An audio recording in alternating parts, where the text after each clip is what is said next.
से गंगा जी ब्रह्मलोक से जैसे ही आ रही थी, इसी बीच में क्या हुआ, 8 वसुओं ने 8 वसु अपनी पत्नियों के साथ में वशिष्ठ जी के पास में चले गए। महाराज वशिष्ठ जी के आश्रम पर अपनी पत्नियों को लेकर वो 8 वसु, लेकिन वशिष्ठ जी ने उनका स्वागत किया, भोजन करवाया, आतिथ्य सत्कार किया, लेकिन भोजन इतना स्वादिष्ट था कि लोग उंगलियां चाटते रह गए, वे 8 वसु और उनकी पत्नियां।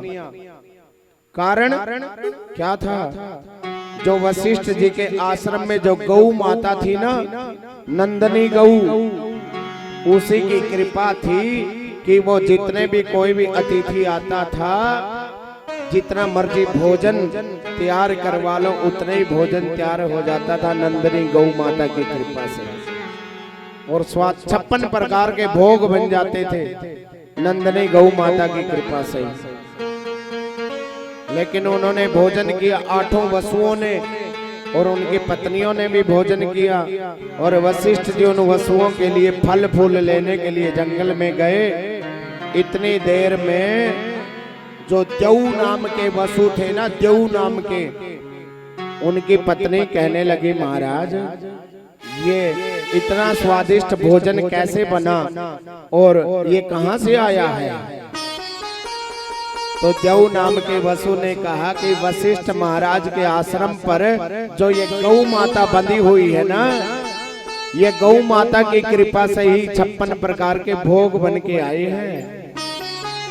और इस गौ माता के दूध में इतनी ताकत है, इतनी पावर है कि जो इस नंदनी गौ का दूध पी लेता है ना, वो कभी भी रोगी नहीं होता, बीमार नहीं पड़ता हमेशा, और बूढ़ा भी नहीं होता, वो जवान बना रहता है और 10,000 वर्ष तक उसकी आयु बढ़ जाती है।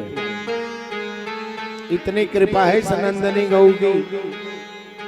तो जो देव नाम के जो वसु थे वो हाथ जोड़कर उनकी पत्नी कहने लगी, महाराज मेरी बात मानो तो मैं एक बात कहूं। बोले हाँ बताइए देवी। कहते हैं, महाराज आप ये नंदनी गौ, मेरी एक सहेली है मृत्युलोक में, मेरी एक सहेली है, वो बड़ी बीमार रहती है, क्यों ना इस नंदनी गौ को यहाँ से ले चलते हैं और हम भी दूध पिएंगे इसका और हमेशा जवान बने रहेंगे, और अपनी सहेली को भी पिलाऊंगी तो वो भी स्वस्थ हो जाएगी, वो भी जवान हो जाएगी। महाराज इसलिए इसको ले चलो। देखिए कंसल साहब, हर बात अपनी पत्नी की नहीं माननी चाहिए। हर बात कुछ कुछ तो मानो, लेकिन सारी बातें भी नहीं माननी चाहिए। कई बार पहले सोचना चाहिए कि ये बात सही कह रही है कि गलत कह रही है, पहले उसका चिंतन करना चाहिए। बिना विचारे सो करे सो पाछे पछताए, और काम बिगाड़े आपनो जग में होत हंसाए।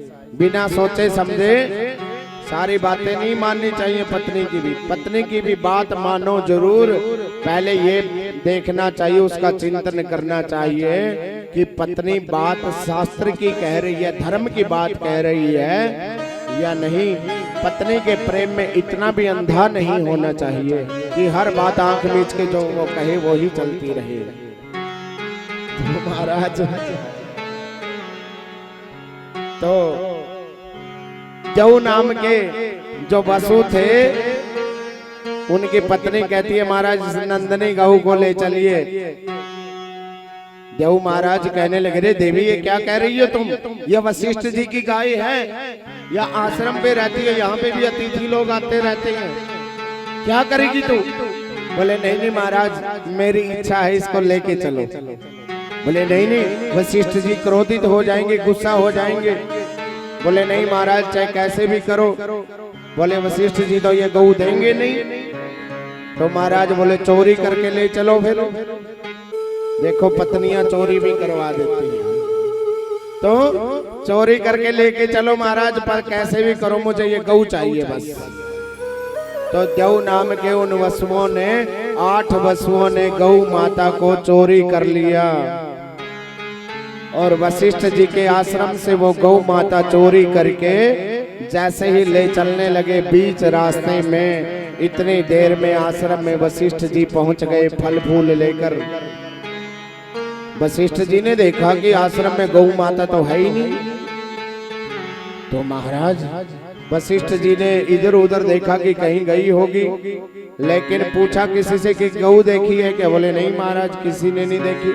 तब ध्यान लगा के देखा वशिष्ठ जी ने कि ये जो गौ माता है ये तो वसुओं ने चुरा ली है जो अभी आए थे यहाँ पर।